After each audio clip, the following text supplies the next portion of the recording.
There's a pretty one, Ulysses.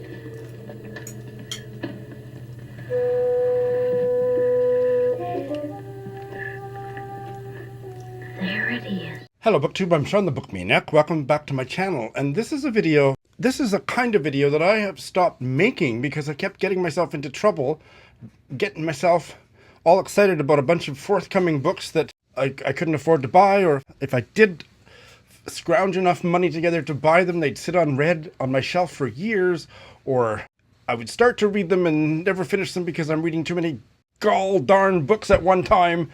That I just thought, Shawn, just stop doing those videos. But I have decided that was ridiculous because just talking about books is integral to my way of being in the world. So I'm going to try not to buy these books or start reading them when I don't have room, when I don't have the bandwidth to take them on. But this is an article from the CBC website, the Canadian Broadcasting Corporation's website, their book section. Just posted 2 days ago, 52 works of Canadian fiction coming out in spring 2024, and I have chosen a dozen, around 12 or 13 of them, I lost count, but something like that I am very interested in. I am not going to buy these books right away. I am not going to dig myself any deeper into my current reading hole, but these do sound great. So here are my baker's dozen, and I'm going to obviously put a link to the article. There are around 40 more on that list that may be of interest to you, but here's what interests me. The first one, and I had heard about this one already. It's already out. It's called Broughtupsy by Christina Cooke, and that is a genius title for a novel. Is it a novel? Yes, it is. And it is a queer novel. Christina Cooke is a Jamaican-Canadian writer based in New York City. The protagonist of this novel, her brother has died, which brings our protagonist home to Jamaica. And plot ensues, that's all I need to know. And part of what happens for her there is that she reckons with her queerness. So, I'm sold. Next is the first of several Asian-Canadian novels in a row, which is great. It's called Aftershock. The author is Zhang Ling, and it's translated from one of the Chinese languages by Shelly Bryant. The protagonist is 7 years old. In Tangshan, China, an earthquake separates her from her family. 3 decades later, this same woman is in Canada, struggling with childhood wounds. I'd never heard of Zhang Ling, but she has written a few other books. She lives in Canada, but I don't know where. Next is Silver Repetition by Wang, and it's already out. And the protagonist is a Chinese-Canadian woman struggling to understand herself in her early 20s. Wang, the author's pronouns are they, them, and they have lived in Canada since they were 6, now in Toronto. Next is a novel set in Korea. The title is The Invisible Hotel. The author is Yeji, and it's already out. Our female protagonist has a brother stationed on the North Korean border, a sister in tragedy, and a mother in poor health. And she is constantly dreaming of the invisible hotel. She feels trapped in her tiny South Korean village. Yeji, Korean-Canadian writer, lives in BC. Had a short story collection already out. Next, The Laundryman's Boy by Edward Y.C. Lee. He is an older author by his photo, and I'd never heard of him, probably because this is his debut. But this one sounds really interesting. 13-year-old Chinese-Canadian boy. I don't know if this Chinese-Canadian boy is an immigrant or what, but he is devastated because he dreamt of getting a good education in Canada, and instead he is forced to work as a laundryman's boy. It's set in 1913 in St. Catharines, Ontario. He befriends a young Irish maid who works there, and they both love reading. They carve out a reading hideout, and their friendship blooms secretly. It's at that same time there is a racist organization, which I'm sure existed in real life, called the Asiatic Exclusion League. The founder of that, Jonathan Braddock, is running for mayor of St. Catharines. And if he wins, Hoi Wing, this young protagonist, and presumably all the Asians will be deported. I am intrigued. Here is an indigenous novel. The author goes by one name, Katłıà.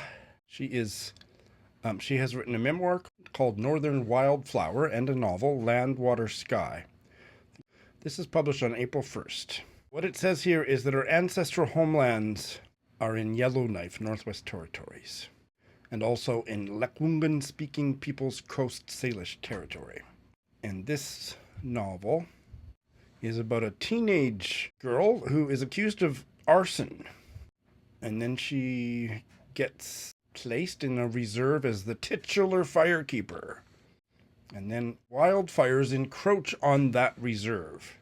Now, this one is the most unlikely one that intrigued me. It's a historical novel about hockey. It's called The Hollow Beast by Christophe Bernard, translated by Lazer, Lederhendler. And it's not just because the author is pretty darn cute, but it's about a 100-year feud between two Quebec families that started because of a hockey game in 1911, because somebody catches a puck in the mouth. And he then wanted to seek justice against the referee, and then those two families feud for a century. The original French version of this novel was a finalist for the Governor General's Award for Fiction in 2018, and I think that sounds pretty darned interesting. Here is a very, very gay-sounding book, Perfect Little Angels by Vincent Anioke. Short story collection set mostly in Nigeria. The author, Vincent Anioke, born and raised in Nigeria, now lives in Waterloo, Ontario. The stories explore masculinity, religion, othering, queerness, love, and self-expression. That sounds right up my alley. Here is another story that is at least partially set in Africa. This is in the Congo. The author, Blaise Ndala, is a Congolese-Canadian writer in Ottawa, and this novel is called The War You Don't Hate, which was translated by Dimitri Nasrallah.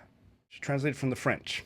The protagonist is a female documentary filmmaker who wins awards and praise for telling a Congolese woman's story who escaped sex slavery. She's in Montreal, and then across the world, an army guy, a master corporal, and his cousin are on a mission for truth and vengeance after the Second Congo War, and they have their sights set on this Montreal-based documentary filmmaker.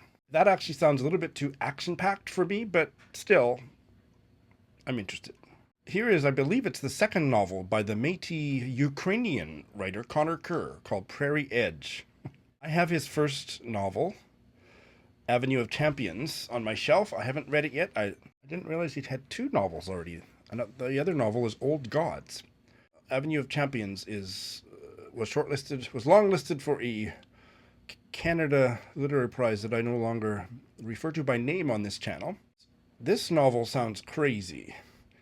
Two kind of down and out characters. I think they're cousins. They live together in a trailer, playing cribbage and drinking beer, and one of them comes up with a plan to set a herd of bison loose in downtown Edmonton. And what else would you need to know about that? If I didn't say, that comes out in late April. Here's another gay book. It's called Indian Winter, and the author is Kazim Ali. And it comes out mid-May.